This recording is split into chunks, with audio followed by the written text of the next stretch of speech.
Cuma saya nak petik sedikit last, seperti mana saya kata, tidak terikat dengan satu mazhab bukan bererti menolak mazhab, tapi menerima keseluruhan khazanah itu. Setengah orang dia menganggap bahawasanya jika awak itu tidak Syafi'i, berartinya awak menganggap Syafi'i itu bodoh, awak pandai. Ini cara fikiran macam tu naif sekali. Habis tu awak tidak mazhab Maliki, awak anggap mazhab Malik itu bodoh lah. Itu kadang-kadang ini kebudak-budakan tapi berceramah dalam masjid. Saya duka cita kalau yang ceramah itu ada gelarannya pula ustaz, kiai. Tapi itu naif sekali cara berfikir. Cara berfikir. Dan ulama-ulama yang terkenal, Dr. Yusuf Al-Qaradawi umpamanya, rahimahullah, antara orang yang menyuruh supaya dibuka keluasan mazhab, supaya tidak terikat. Bahkan fiqhnya itu begitu luas Al-Qaradawi. Boleh baca muqaddimah kepada fiqhul jihad Al-Qaradawi, begitu luas.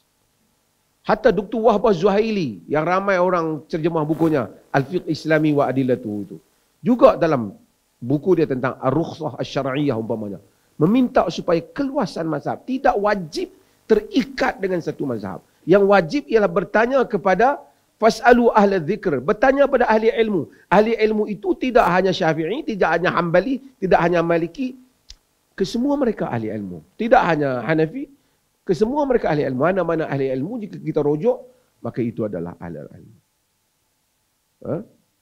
Baru ni di Malaysia ada isu, siapa yang pakai surat pendek tak boleh jadi wali. Kerana surat pendek itu haram, aurat. Cuma saya malas bertanya, siapa yang tengok bola, sentiasa tengok orang pakai surat pendek, juga tak boleh jadi wali. Kena sentiasa melihat benda yang haram. Jadi, itu begitu kadang-kadang. Mazhab Syafi'i itu dikagumi dengan kehebatannya. Tidak pernah kita mempertikaikannya di sudut kehebatan Imam Syafi'i, kejagoannya, dia sebagai nasirus sunnah. Tapi kita menyatakan bahawasanya ada kaulnya yang mungkin kita bukan menolak, tapi kita memilih kaul imam yang lain. Kaul imam lain. Dan itu satu keperluan di dalam bank-bank di dalam dunia ni, perbankan khususnya, kehidupan kita ni, kita memerlukan keluasan mazhab ni. Yang peliknya, orang yang menyeru kepada dilihat mazhab yang begitu luas, dianggap sebagai anti mazhab. Orang yang kata wajib hanya satu mazhab tak boleh keluar, itu pula dianggap sebagai orang yang teguh dengan mazhab. Patutnya yang menyeru kepada keluasan mazhab itu berarti lebih menghormati mazhab. Yang kata satu mazhab itu, bukan saya menolak mereka, tapi saya rasa lebih sempit di dalam menghormati khazanah mazhab yang luas. Imam-imam mazhab, tokoh-tokoh mazhab, tokoh-tokoh fuqaha, mereka bermazhab. Al-Imam An-Nawawi, dia mazhab Syafi'i. Tetapi jika kita lihat praktisnya, ada perkara-perkara dalam Al-Majmu' itu berbeda dengan kaul asal Imam Syafi'i.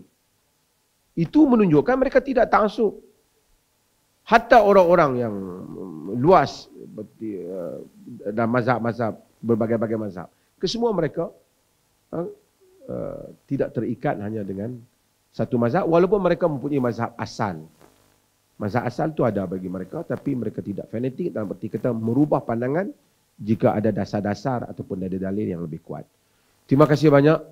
Saya bukanlah bertujuan mau datang untuk mengajar, kerana saya tahu Pak Profesor Syamsul Anwar lebih ahli dalam bidang ini juga. Cuma ini orang kata sebagai kata-kata yang menghubungkan hubungan antara kita semua. Macam pantun tadilah. Bila mau meminang, saya berikan satu pantun supaya kata kita ini sama, Pak. Itu saja. Okey. Assalamualaikum warahmatullahi wabarakatuh.